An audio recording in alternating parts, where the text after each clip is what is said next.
Stress, we all have it. Stress is a normal part of life, but how much is too much? When I was in school, one of the things that caused me to stress out was not being prepared for something, like not having homework or something like that. In adulthood, it's the same thing. If I'm not prepared for something, it will cause me stress. So the best thing to fight that is to be prepared for anything.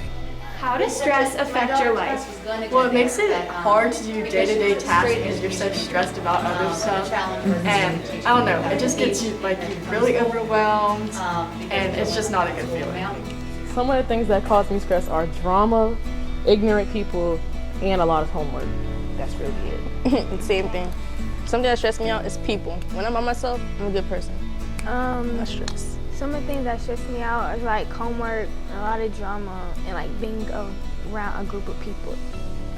Teachers and work, a lot of work stresses me out, especially when they keep stacking it, but you know, that's really the only thing that stresses me out when it comes to school. We all experience stress and go through difficult times, but there are ways we can manage our stress. Regular exercise, practicing gratitude, getting enough sleep, spending time with family and friends, and being mindful of your feelings are all ways to manage your stress. To help with my stress, I just dance and talk to my sister Yasmin about my problems. The way I handle my stress, I listen to music or I use this app that helps calm me down. So, yeah. Some of the ways I deal with stress is I listen to music and I like being by myself, in my own space. I like to bake, or sometimes I go on a walk with my dog or with a friend. If I were feeling really stressed out, I'd be willing to try something like swimming or weight training in order to deal with the stress. Actually, I have a couple of people that I talk to when I get overwhelmed. The first one that I talk to is my wife. She does a great job of listening. I hope I do the same thing for her, but she's the number one go-to anytime I feel overwhelmed or anything that's going on in my life.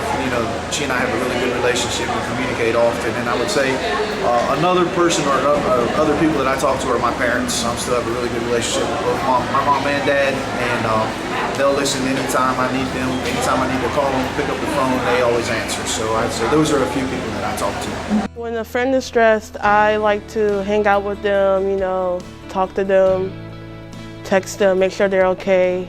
Stress isn't always bad. Sometimes it can motivate us to do our best and help us avoid danger.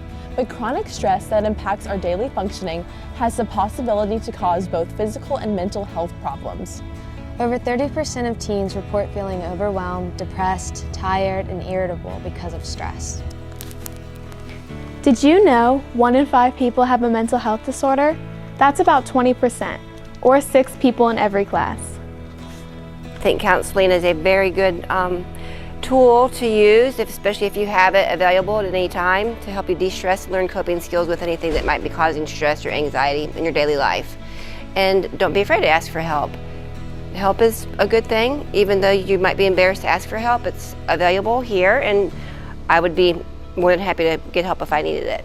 If so many of us feel this way, why is it so hard to talk about? Well, in our society, there is a negative stigma attached to mental health that doesn't apply to physical health. With social media, there's also new pressure and unrealistic expectation constantly in front of our faces. But each of us can do small things every day to start breaking down barriers. What if instead of hiding our feelings and judging others for their problems, we talked about them? What if we had honest conversations about how we were doing? What if we asked for help when we needed it for our mental health, just like we do for our physical health? What if we asked the students sitting alone to join us? What if we checked in on a friend who isn't feeling themselves lately?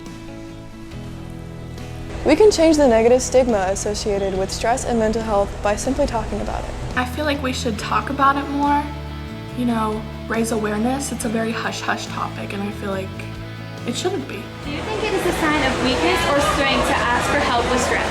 I think it's a sign of strength because you're coming out of your bubble or your shell.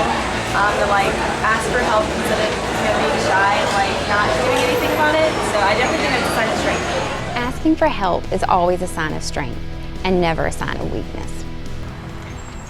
If stress is affecting your ability to cope with everyday problems, do well in school, enjoy your favorite activities, have positive relationships, eat, sleep, or live up to your full potential, it is time to ask for help. A family member, friend, or teacher is always a good place to start. If you feel like you need a higher level of support, let your guidance counselor, school psychologist, or family doctor know. A professional can help you assess your level of stress and find the type of help you need to feel better. Everybody deals with stress, but nobody should have to deal with it alone. Ask for help. Offer help. Fight the stigma.